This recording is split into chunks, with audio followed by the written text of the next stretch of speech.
समाजामध्ये आजही अनेक रूढी परंपरा कायम आहेत. पतीच्या निधनानंतर आजही स्त्रियांना समाजात प्रत्येक कार्यक्रमात स्थान दिलं जात नाही. सौभाग्याचं लेणं तर फार दूरचीच गोष्ट. मात्र या सर्व रूढी परंपरांना फाटा देत साताऱ्यातील विहीनबाईंनी एक मोठं धाडस केलंय, ज्या धाडसाचं कौतुक सर्वत्र होत आहे. सातारा जिल्ह्यातील कोरेगाव तालुक्यात असलेल्या रुई गावचे सुपुत्र सुनील सावंत यांना काही वर्षांपूर्वी हुतात्म्य आले. पतीच्या निधनानंतर नीता सावंत यांना कधीच कोणत्या कार्यक्रमात हळदी कुंकवाचा मान मिळाला नाही, ना कधी कोणताही धार्मिक कार्यात स्थान मिळालं नाही. मात्र हा मान आणि हे स्थान मिळालं ते त्यांच्या लेकीच्या लग्नात. सावंत यांच्या मुलीने 8 डिसेंबरला कोंडवडेतील ननावरे कुटुंबात सून म्हणून गृहप्रवेश केला. परंतु लग्नाच्या पूर्वी सर्व विधी आईनेच कराव्यात अशी इच्छा सासू संगीता व सासरे अवधूत ननावरे यांनी व्यक्त केली होती. लग्नाचा पहिला विधी असतो तो म्हणजे मुहूर्तमेढ. हा विधी नीता सावंत यांच्या हस्ते पार पडला. या कार्यक्रमातच त्यांना हळदी कुंकवाचा देखील मान देण्यात आला. हातात हिरवा चुडा देखील भरण्यात आला. तर माझे मिस्टर जाऊन 21 वर्ष झाले आणि आज माझ्या मुलीचा लग्न विवाह सोहळा पार पडला. अशा रीतीने म्हणजे 5 डिसेंबर रोजी माझ्या मुलीच्या लग्नाचा गहना आणि लग्नाची मुहूर्तमेढ हा कार्यक्रम होता. त्यावेळी माझ्या परिवारातील सदस्य व माझ्या बहीणबाई, व्याही आणि माझ्या जाऊबाई यांनी मला भरपूर सपोर्ट केला. त्यांनी मला हळदी कुंकू व सौभाग्यवान देऊन माझ्या जीवनात एक अविस्मरणीय प्रसंग त्यांनी घडवून आणला. हा क्षण माझ्या आयुष्यात आल्यामुळे मी माझ्या मुलीच्या लग्नातील सर्व विधी व्यवस्थित पार पाडू शकले. छान वाटलं. मला आदर दिला, सन्मान दिला.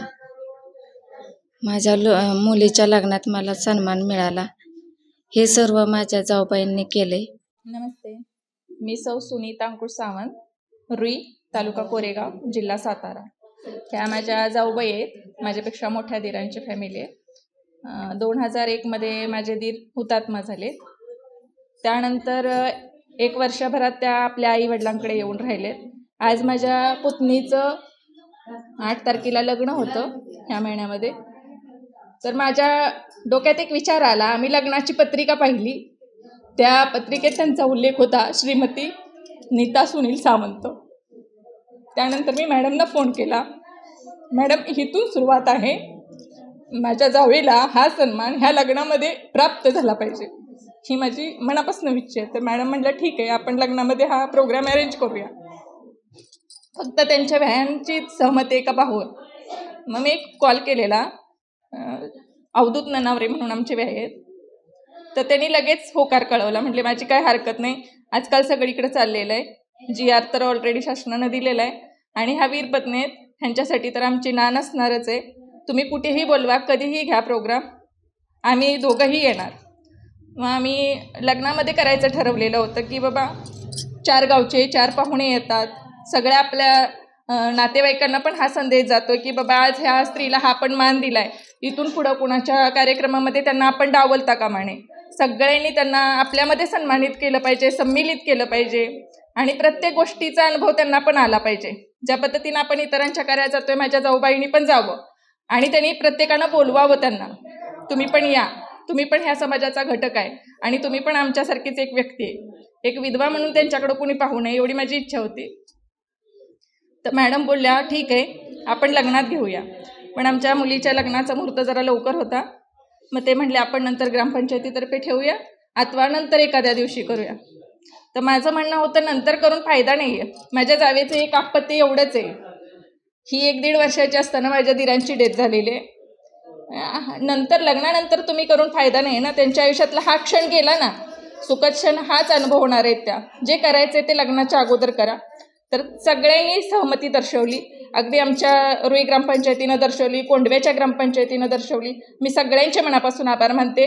खास करून जय हिंद फाउंडेशन, सैनिक फेडरेशनच्या सगळ्या पदाधिकाऱ्यांचं आणि आमचे होणारे व्याही परिवार सगळ्यांचे, जे सगळे इथं संमेलित झाले, इतर बायकांनी माझ्या जाऊबाईंना सन्मानित केलं, हळदी कुंकू दिलं, वाण दिलं, त्या सगळ्यांचे मी तुमच्या माध्यमातून आभार मानते की त्यांनी आपल्या सामाजिक प्रवाहात त्यांना आणलं आणि आमच्या बरोबरीनं त्या सगळ्या ह्या गोष्टीला ग्राह्य धरलं, आमच्याबरोबर उभ्या राहिल्या.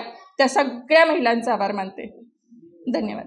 खरं तर मुलीच्या लग्नात सासरच्या मंडळींनी नीता यांना सौभाग्याचं लेणं पुन्हा बहाल केलं. विहीनबाई आणि जाऊबाई यांनी दाखवलेलं हे धाडस समाजातील इतर स्त्रियांना नक्कीच आदर्शवत ठरेल, यात तीळ मात्र शंका नाही.